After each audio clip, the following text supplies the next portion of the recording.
மரியாதைக்குரிய தலைவர்கள் அனைவருக்கும், இந்தியா கூட்டக்கூடிய பல்வேறு நிலையில் இருக்கக்கூடிய அத்தனை பொறுப்பாளர்களுக்கும், வந்திருக்கக்கூடிய கூட்டணி கட்சி தோழர்களுக்கும் என்னுடைய அன்பான வணக்கத்தை நான் முதலில் தெரிவித்துக் கொள்ள விரும்புகிறேன்.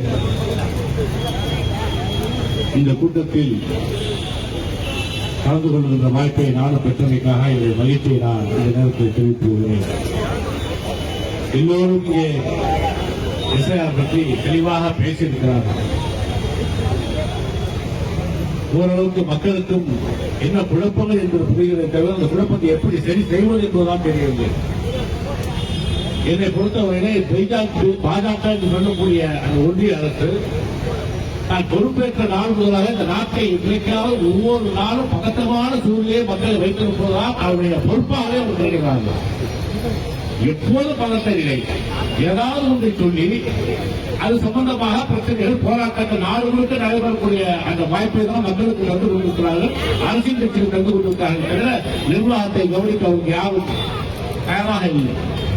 அந்த வகையில பார்க்கிற போது இன்றைக்கு எஸ்ஐஆர் என்று சொல்லக்கூடிய மிகப்பெரிய ஒரு குழப்பத்தை நாடு முழுக்க ஏற்படுத்துவது மட்டும் இல்லாமல் இப்போது தமிழகத்திலும் அதை ஒட்டியிருக்கக்கூடிய புதுச்சேரியில் கொண்டு வந்து நிறுத்தியிருக்கிறார்கள். கேட்டால் நாங்கள் சட்ட ரீதியாக தான் செய்யணும் என்று சொல்கிறார்கள்.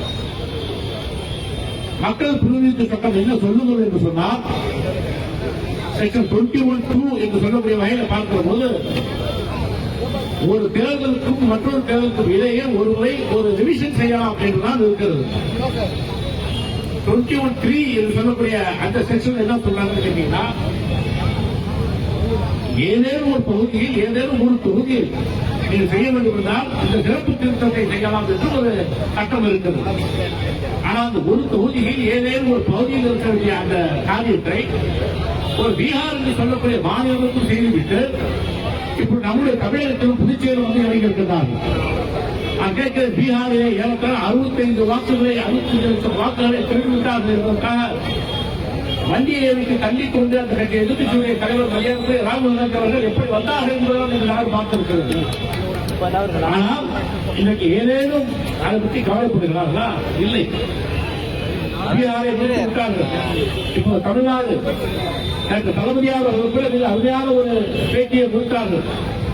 எனக்கே இருக்கக்கூடிய குழப்பம் என்ன கேட்டு அவருடைய கணக்கீட்டு படிவம் இருக்கிறதோ அதை காட்டி என்னென்ன கஷ்டங்கள் இருக்குது எனக்கே புரியவில்லை என்று சொல்கிறார்கள்.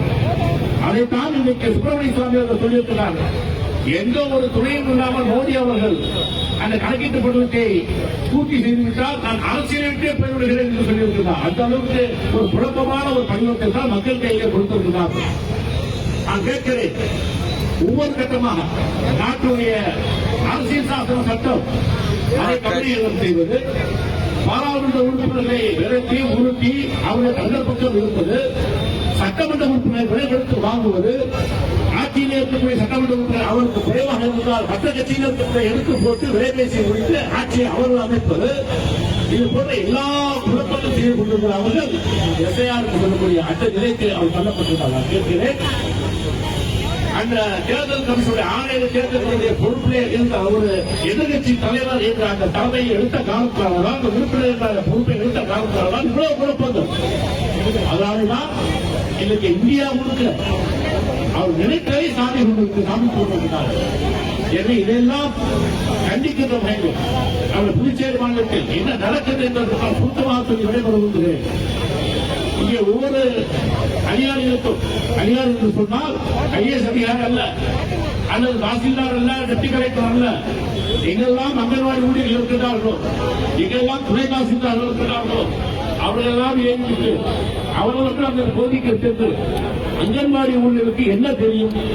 அவர் 10ஆம் வகுப்பு படிக்கக்கூடியவர்கள், 12ஆம் வகுப்பு படிக்கக்கூடியவர்கள் ஒரு சாதாரண செல்போன் வைத்திருக்கிறார்கள்.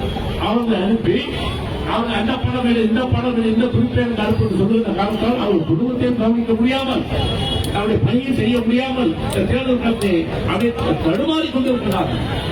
இதெல்லாம் ஒரு புத்தகம் இருந்தாலும் இன்னும் 6 மாத காலத்தில் தேர்தல் இருக்கிறது என்ற காரணத்தால் நாங்கள் எல்லாம் அனைத்து சட்டமன்ற பணியில வேகமாக முடித்துவிட்டுக் கொண்டிருக்கிறோம். ஆனால் முடித்துவிட்டுக் கொண்டிருக்கிற நேரத்தில் எந்த அதிகாரிகளும் அந்த அவருடைய இருக்கையில் இருப்பதில்லை. எப்போது பார்த்தாலும் தேர்தல் மீட்டிங், எலெக்ஷன் மீட்டிங் சொல்லி போய்விடுகிறார்கள். ஆகவே சாதாரண நடைபெறுகிற பணிகளே புதுவையில் நடைபெறாது என்பது உங்களுக்கு தெரியும்.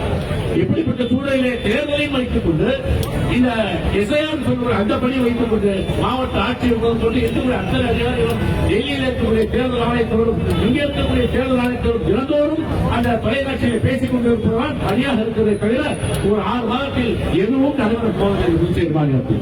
அனைத்து கோப்புகளும் தேங்கி நிற்கின்றன.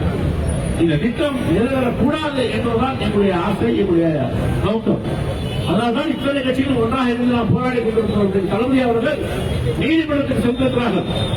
பத்திரிகையாளர் மணி அவர்கள் நம்முடைய திமுகவை சேர்ந்தவர் அல்ல, அல்லது காங்கிரஸ் கட்சியை சேர்ந்தவர் அல்ல, நம்முடைய கூட்டணி கட்சியை சார்ந்தவர் அல்ல. திராவிட முன்னேற்ற கழகத்தை கடுமையாக விமர்சனம் செய்யக்கூடிய அவர் கூட எனக்கு பேட்டியிலே சொல்லியிருக்கிறார். திராவிட முன்னேற்ற கழகத்தை போல சட்ட ரீதியாகவும் அரசியல் ரீதியாகவும் கலை ரீதியாகவும் போராடுகிற இயக்கத்தை எங்கும் பார்க்க முடியாது என்று அவர் சொல்லியிருக்கிறார்கள் என்று சொன்னால் அதுதான் உண்மையான ஒரு கருத்து. அந்த வகையிலே அவர் ஒரு பக்கத்திலே தலைவர் அவர்கள் நீதிமன்றத்துக்கு சென்றிருக்கிறார்கள், இன்னொரு பக்கத்திலே களத்திலும் இருந்து அந்த பணியை செய்து கொண்டிருக்கிறார்கள், இன்னொரு பக்கத்தில் அரசியல் ரீதியாகவும் அதை பார்த்து கொண்டிருக்கிறார்கள். எப்படியாவது நீதிமன்றத்தை தீர்ப்பு நல்ல தீர்ப்பு கிடைக்கும் என்று நான் நம்புகிறோம்.